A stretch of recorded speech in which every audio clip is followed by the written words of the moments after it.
What's the meaning of Celtic twilight?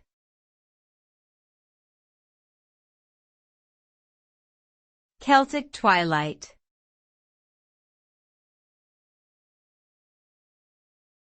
Celtic twilight.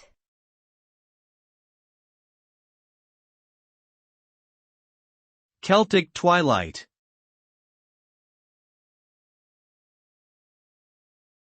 Celtic twilight.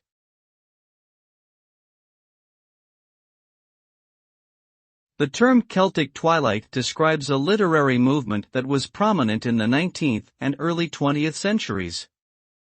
It refers to a fascination with Celtic mythology, folklore, and history, which emerged at a time when real-world Celtic cultures were in decline.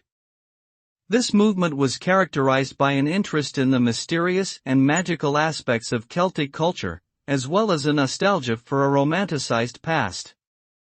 The result was a body of literature that continues to influence contemporary works in the fantasy and supernatural genres.